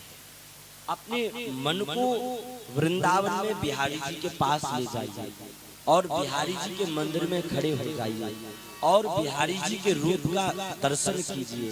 बिहारी जी का पूरा शरीर काला काला, बिहारी जी का मुखमंडल भी काला, बिहारी जी के मोटे मोटे नैन, मोर पंख पहने हैं, बगल बंदी बंदी हुई है, लंगोटी धारण है, सुंदर धोती पहने हैं, पायल बंधी हुई हैं, जिनका दर्शन नहीं हो रहा। ऐसे बिहारी जी के पास, ऐसे वृंदावन में नारद जी महाराज गए। ऐसे ही वृंदावन में हम और आप मन से चलते हैं। आइए 2 मिनट अपने मन को वृंदावन लेकर के चलते हैं। वृंदावन धाम की जय हो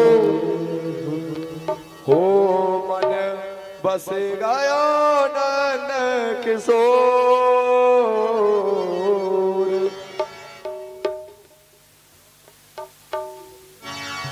हो मन बस गयो नन किशोर, अब जाना नहीं कहीं और, बसा लो वृंदावन में, बसा लो वृंदावन में, बसा लो वृंदावन में, बसा लो वृंदावन में।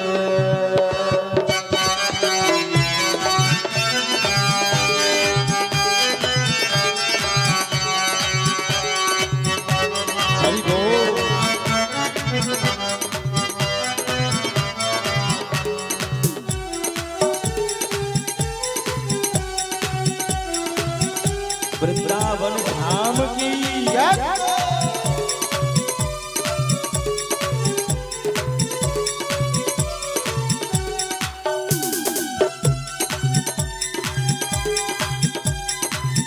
श्री राधे।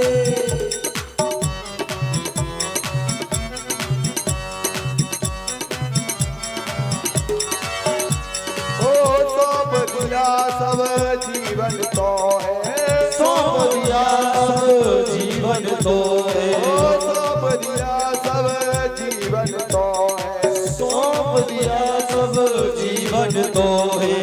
रखियो जी शब्द रखना होवे, रखियो जी शब्द रखना होवे, रखियो जी शब्द रखना होवे, रखियो जी शब्द रखना होवे।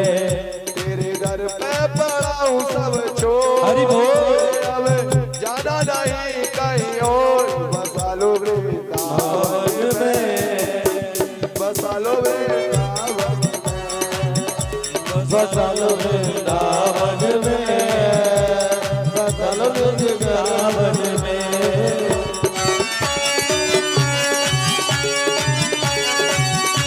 हरि बोल।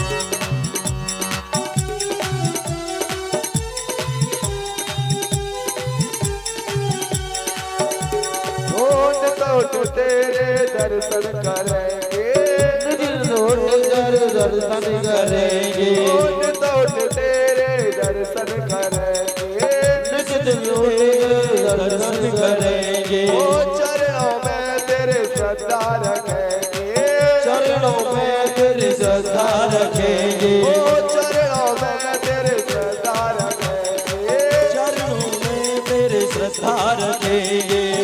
तेरे दर्शन हरि बोल। तेरे दर्शन करेंगे उठे वो, तेरे दर्शन करेंगे उठे वो, रे मन बस गयो नंद किशोर, मसालो श्री राम है मसालो वृंदावन में, मसालो वृंदावन में, मसालो वृंदावन में।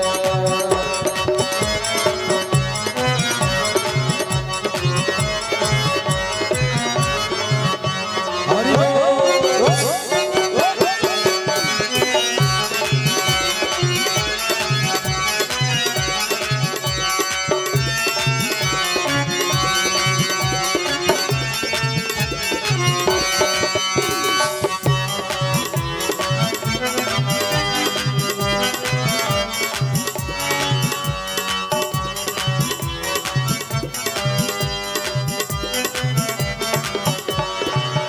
अपने चरणों में दे दो ठोर, अपने चरणों में दे दो तो, तेरे दर्शन करेंगे उठे मोर, तेरे दर्शन करेंगे तो।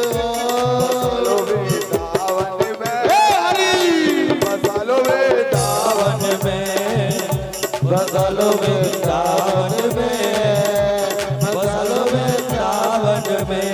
ओ मधुकर मांग कलेवा करूँगा, सेवा करेगा, ओ मधुकर मांग कलेवा करूँगा, परिवार कलेवा करेगा, मधुकर मांग कलेवा करूँगा, मधु परिवार कलेवा करेगा। तेरे दर्श करूँगा उठे वो, हरि बोल। दर्श करूँगा उठे मोर, मसालो वृंदावन में, जय जय मसालो वृंदावन वृंदावन में, मसालो वृंदावन में, मसालो वृंदावन में।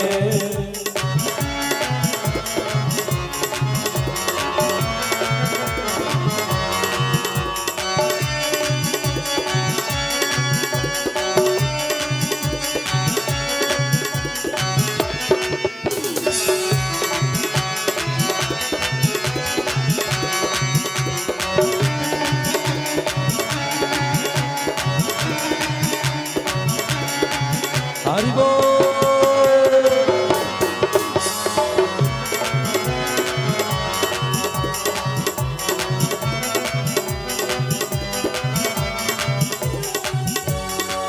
अर्ज मेरी ये मंजूर करना, मेरे मंजूर करना, ओ अर्ज मेरी ये मंजूर करना, अर्ज मेरी ये मंजूर करना, वृंदावन से दूर न करना, वृंदावन से दूर न करना, ओ वृंदावन से दूर न करना, वृंदावन से दूर न करना।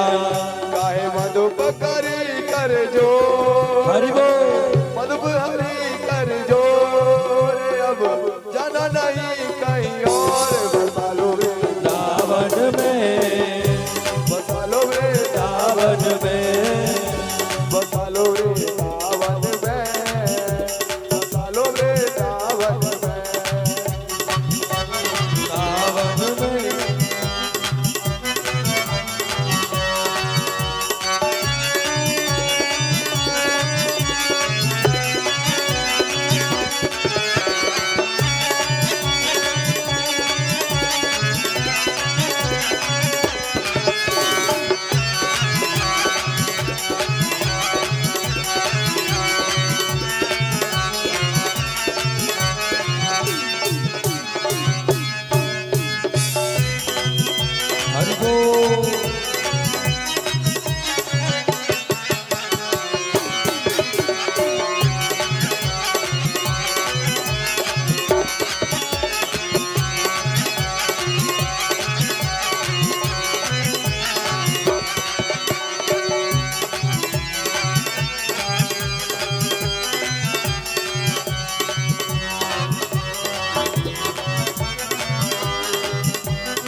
बदल वृंदावन में, बदल वृंदावन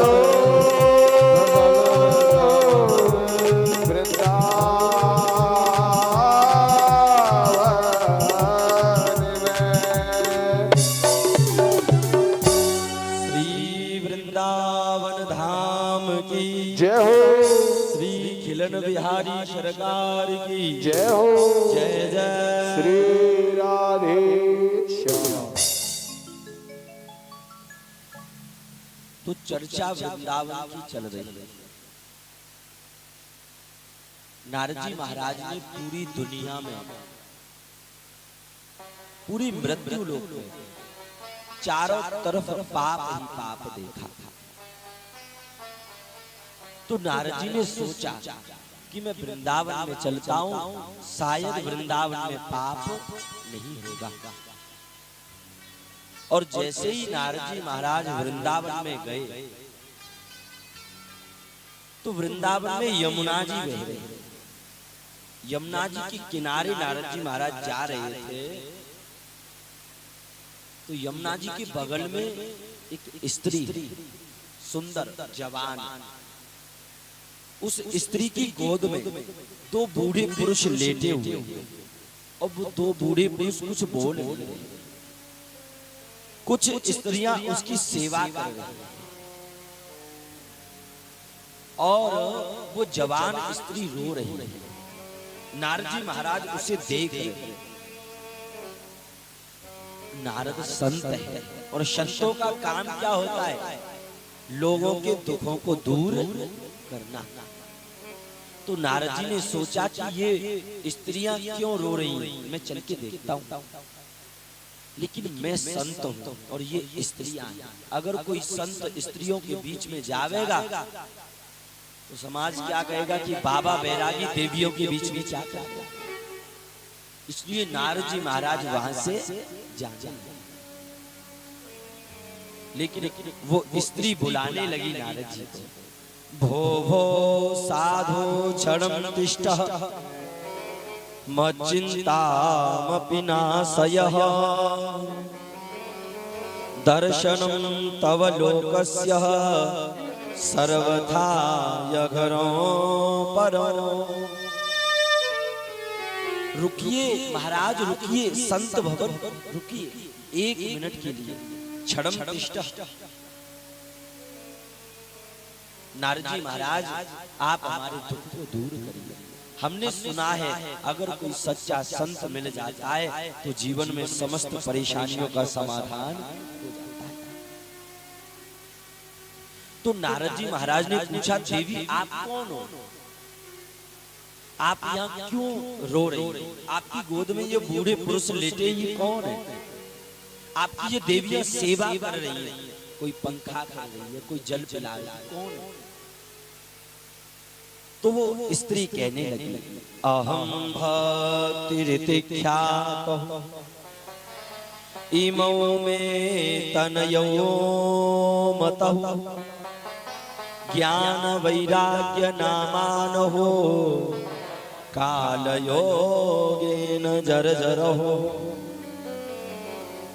बोले मेरा नाम भक्ति महारानी और ये जो बूढ़े पुरुष गोद में लेटे हुए हैं ये कोई और नहीं, मेरे खुद के पुत्र ज्ञान और वैराग्य। और ये जो स्त्रियां मेरी सेवा कर रही हैं ये भी कोई और नहीं, गंगा यमुना सरस्वती त्रिवेणी ये नदियां मेरी सेवा। तो नारद जी ने कहा, देवी आप तो जवान हो और आपके बेटे बूढ़े हैं, ये क्या? तो वो भक्ति महारानी कहने लगी, नारद जी उत्पन्ना द्रविड़ी शाहम वृद्धि करना। मैं भक्ति हूँ, मेरा जन्म द्रविड़ देश में हुआ और मैं कर्नाटक में आई तो बूढ़ी होने लगी। और जब जब आदमी बूढ़ा होने लग जाता है तो आदमी को ऐसा लगता है कि हम बूढ़े हुए नहीं, ऐसे। तो भक्ति महारानी ने सोचा कि मैं बूढ़ी हो रही हूँ तो मैं वृंदावन में चलती हूँ। और वृंदावन में आई तो भक्ति महारानी जवान हो गई। लेकिन भक्ति महारानी के दो पुत्र हैं, ज्ञान और वैराग्य वो दोनों अभी भी बूढ़े हैं। तो नारद जी आप ही बताओ, ऐसी माता कौन सी होगी जिसके पुत्र बूढ़े हों और वो माता जवान हो? शोभा नहीं देगा ना। नारद जी आप अगर इस कलेश से मुक्ति का कोई उपाय जानते हो तो हमें बताएं। तो नारद जी महाराज ने कहा, देवी मैं अभी देखता हूं कि आप इस प्रकार जवान और आपके बालक बूढ़े क्यों। नारद जी महाराज ने नेत्र बंद कर लिए, समाधि में बैठे। और समाधि में देखा तो सब पता पड़ गया, ज्ञान वैराग्य बूढ़े क्यों हैं और भक्ति जवान। नारद जी महाराज कहने लगे, भक्ति महारानी चिंता आपके जो पुत्र हैं ज्ञान वैराग्य, पता पड़ गया ये बूढ़े क्यों। शृण्वस्वापहितो वालो योगोऽयं दारुणः कलिः तेन योक्तेन सदाचारो योगमार्गस्तपांसि च। देवी अब महान कलियुग आने वाला है और कलियुग की वजह से तुम्हारे ज्ञान और वैराग्य बूढ़े हो गए। मैयाओ आप ही बताओ, इस कलियुग में कौन ऐसी माता है जो माता ये चाहे कि उसका बेटा ज्ञानी और बाबा वैरागी बने। आजकल की ऐसी एकाध ही माता होगी जो माता ये चाहती होगी कि मेरा बेटा बाबा वैरागी बन करके संस्कृति की रक्षा करे। तो नारद जी ने कहा, देवी कलियुग आ गया। कलियुग के आने की वजह से ज्ञान और वैराग्य बूढ़े हो गए। इस कलियुग में सबके सब भक्ति को तो ग्रहण कर लेते हैं, लेकिन ज्ञान और वैराग्य को कोई ग्रहण नहीं। हम तुम भक्ति तो कर लेते हैं, लेकिन हम तुम वैरागी नहीं बनते, हम तुम बाबा नहीं बनते। इसलिए आपके ज्ञान वैराग्य बूढ़े हैं। तो भक्ति महारानी ने कहा, महाराज अब हमारी मुक्ति का कोई उपाय। मेरे दोनों बालक जवान कैसे होंगे दोबारा, इनका कोई उपाय बताइए। तो नारद जी महाराज फिर से समाधि में बैठे, सभी का ध्यान किया। तो नारद जी सोच रहे कि ज्ञान वैराग्य को क्या सुनाया जाए, ज्ञान वैराग्य को क्या बताया जाए जिससे ये दोबारा जवान हो जाए। ये बूढ़े हो गए, धरती पे पड़े। तो नारद जी महाराज जैसे ही समाधि में बैठे थे तो अचानक से आकाशवाणी हो गई और आकाशवाणी ने नारद जी से बड़ा सुंदर शब्द। आकाशवाणी कहती है, अहो नारद धन्योषि विरक्तानाम शिरोमणि सदा श्री कृष्ण दासानां मगृहिणो योग भास्करः। आकाशवाणी हुई, बादल गड़गड़ाने लग गए, बिजली कड़कने लग गई। ने कहा, नारद जी आप धन्य हो, आप ऐसा करो, ज्ञान और वैराग्य की यदि मुक्ति चाहते, अगर चाहते हो कि ज्ञान वैराग्य दोबारा जवान हो जाए, तो आप इनको जवान करने के लिए सत्कर्म करिए। ऐसा कहकर के आकाशवाणी चली। अभी नारद जी महाराज सत्कर्म की सोच रहे हैं कि सत्कर्म करेंगे तो इनको मुक्ति मिल जाएगी। लेकिन सत्कर्म किसे कहते हैं, क्या होता है सत्कर्म? नारद जी महाराज अपने घर से बाहर निकले, आश्रम से बाहर निकले, जितने लोग मिल रहे हैं सबसे एक ही प्रश्न कर, पाए बताओ, ऐसा कुछ बताओ कि सत्कर्म क्या होता है, ये पता पड़ा।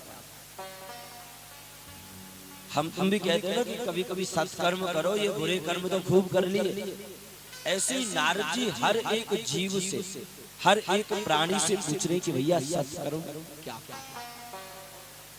अच्छा, नारद जी महाराज ब्रह्मा जी के पुत्र हैं।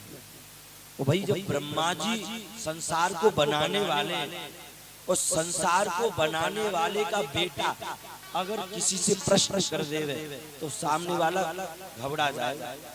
इतना बड़ा आदमी का बेटा हमसे प्रश्न कर रहा है, ये खुद सब जानता है, हमारी परीक्षा ले रहा हो। तो नारद जी महाराज ने सबसे पूछा, किसी ने कुछ कहा, किसी ने कुछ कहा। नारद जी महाराज आए, ज्ञान वैराग्य के पास में बैठे। पहले ज्ञान वैराग्य को 18 पुराण है ना, एक एक करके पुराण सुना दिए। उसके बाद वेद सुनाई, लेकिन ज्ञान वैराग्य हल भी नहीं रहे, बिल्कुल धरती पे पड़े। नारद जी महाराज को लगा ये ऐसे नहीं जगने वाले। ज्ञान उत्तिष्ठतु वैराग्य उत्तिष्ठतु भो महाभागा। अरे ज्ञान उठो, अरे वैराग्य उठो, झकझोरने लगते, लेकिन ज्ञान वैराग्य टस से मस नहीं हो। तो नारद जी महाराज ने अब की बार गीता सुनाई। श्रीमद् भगवत गीता को तो आप जानते होंगे, कौन कौन जानता है गीता? किस किस ने पढ़ी है भगवत गीता? गीता में 18 अध्याय है। ये गीता भगवान कृष्ण ने महाभारत की भूमि में खड़े होकर अर्जुन को सुनाई। ऐसी कोई भी समस्या का समाधान नहीं है जो भगवान ने गीता में न बताया। जीवन को जीने का तरीका भगवान ने गीता में अर्जुन को सब बता दिया।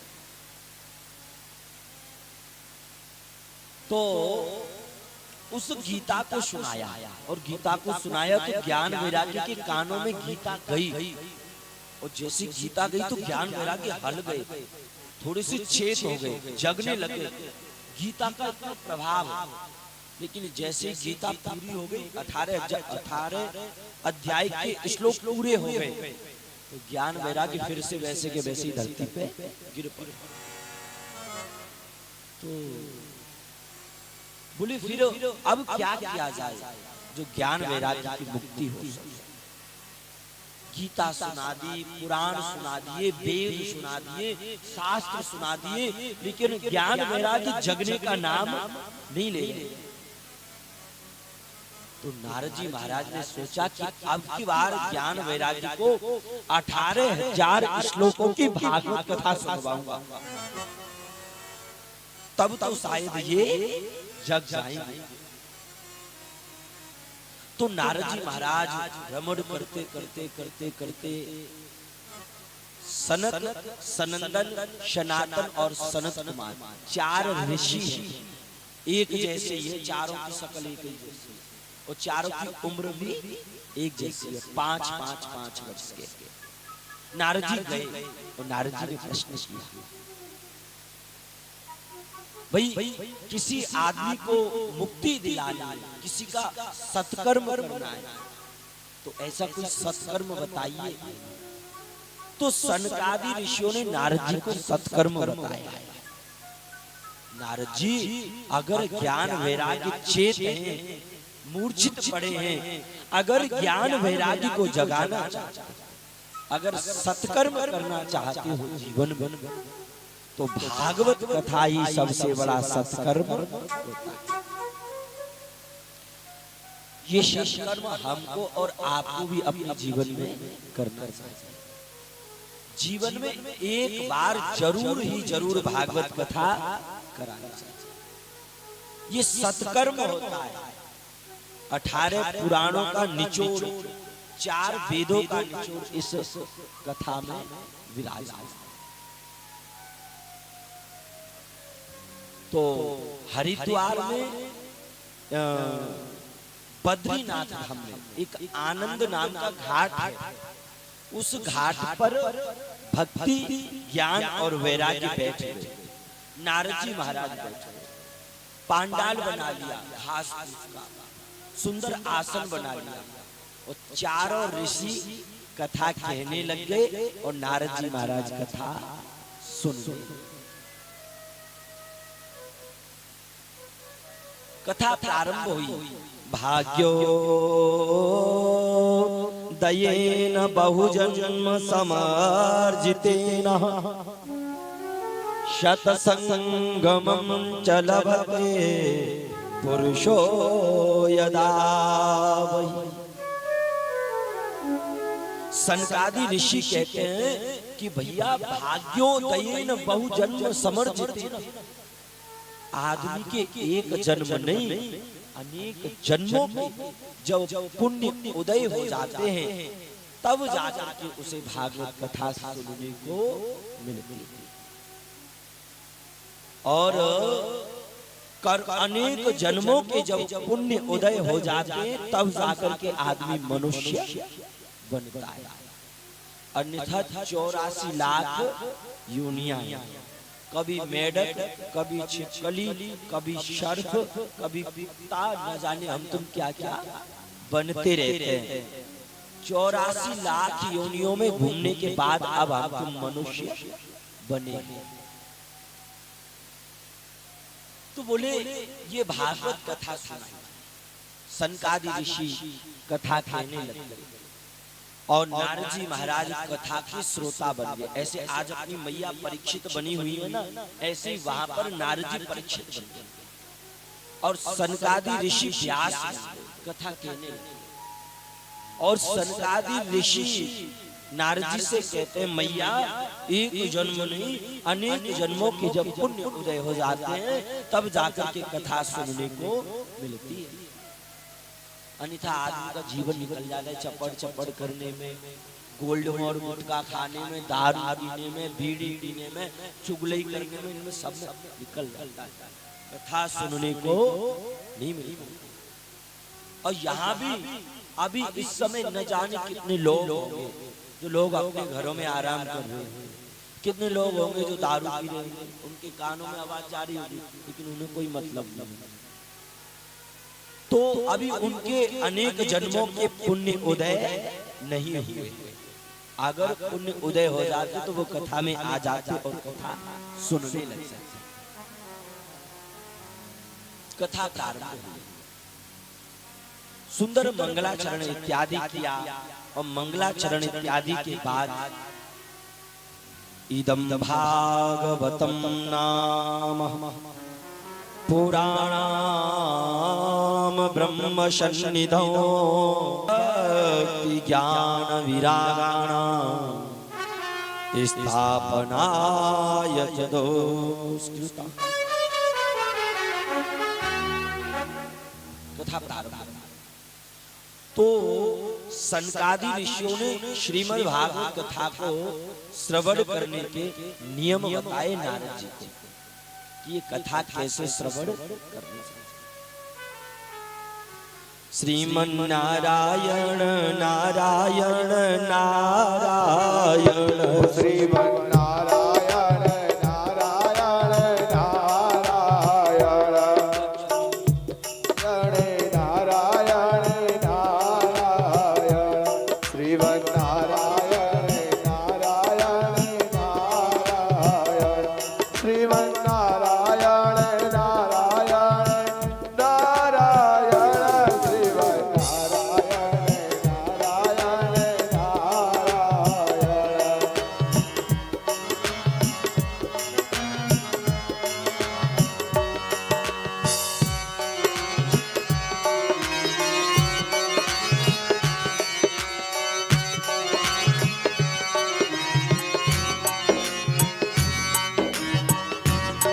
हरि बोल। अब श्री नारद जी महाराज संकीर्तन करवाने लगे और शतादि ऋषि कथा कह रहे हैं और कोई भी काम करने से पहले भगवान का संकीर्तन जरूर किया जाता है। हरि बोल।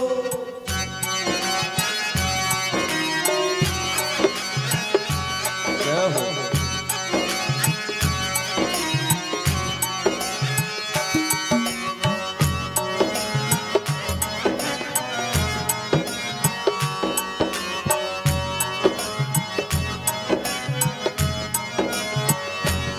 अरे जो नारायण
नारायण नारायण नारायण नारायण नारायण नारायण श्रीमन नारायण नारायण नारायण नारायण नारायण नारायण श्रीमन नारायण नारायण बोलो नारायण नारायण नारायण श्री नारायण भगवान की जय हो श्री खिलन बिहारी सरकार की जय हो खाटू नरेश की जय हो जय जय श्री राधे।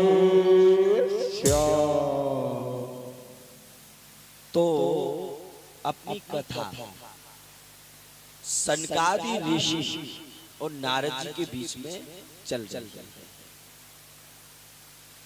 अभी कथा का महात्म चल रहा है। तो सनकादि ऋषियों ने श्रीमद् भागवत कथा के सुनने के नियम बताए। देखो, अगर हमें तुम्हें अमृत मिल जाए और अमृत को अगर हमें तुम्हें पीना नहीं आता हो तो अमृत हमें फल प्रदान नहीं करेगा। भाई, अमृत मिल गया है तो अमृत को पीने के भी एक नियम और कानून होते हैं। अगर कथा मिल गई है तो कथा को सुनने के भी नियम होते हैं। अगर अमृत को तुम चलते फिरते पियोगे तो वो नुकसान करेगा, और अगर अमृत को आसन पे बैठ के पूजा पाठ के बाद पियोगे तो अमर भी हो सकता है।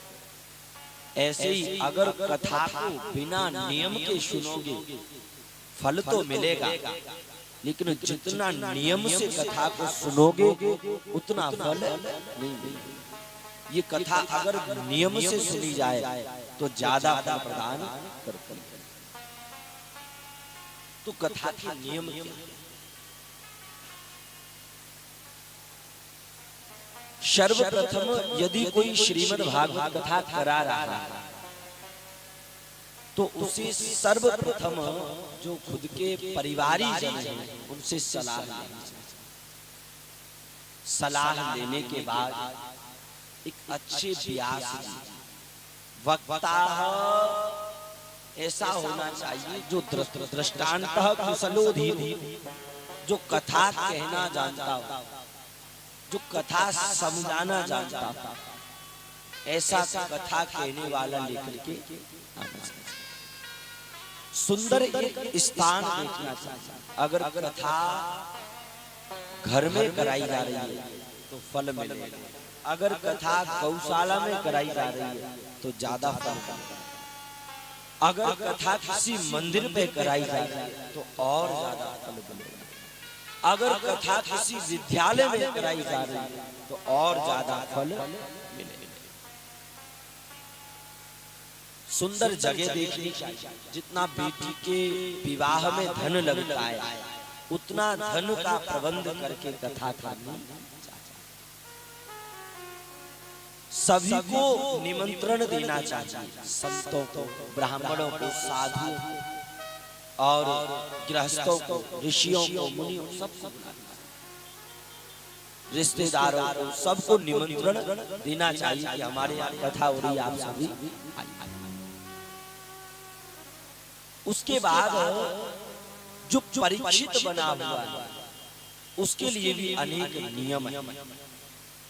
7 दिन तक मैया चप्पल नहीं पहनेगी, पाद रक्षा। हाँ, अगर पहनना चाहो तो वो खड़ामू आते उनको धारण, जो परीक्षित है उसके।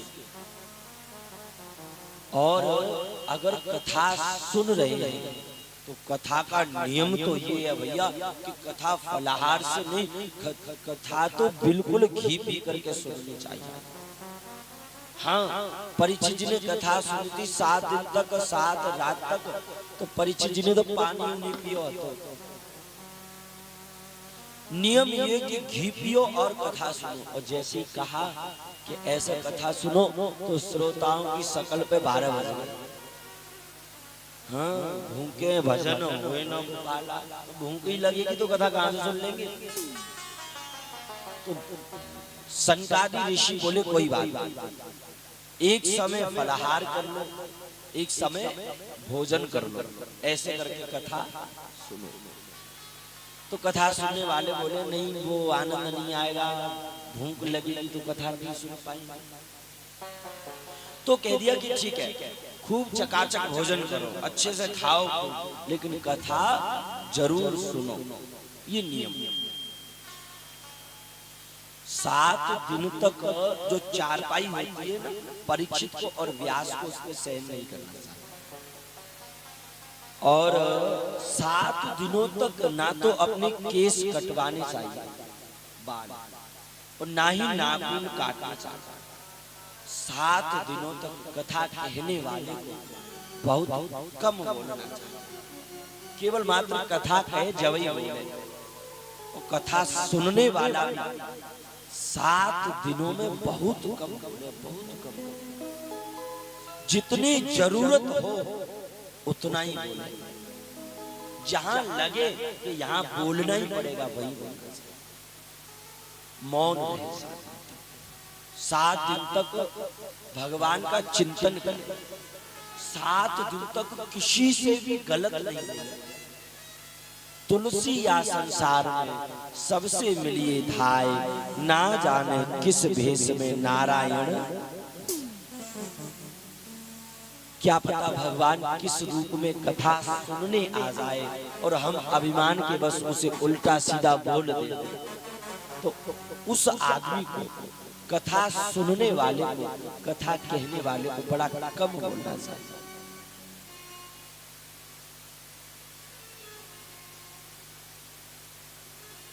अनेक नियम बताई। और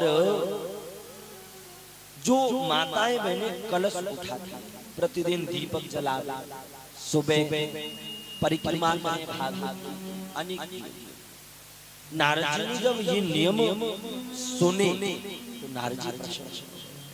सनकादि ऋषियों ने नियम सुनाने के बाद कथा प्रारंभ करी, और कथा प्रारंभ हुई तो प्रथम दिन की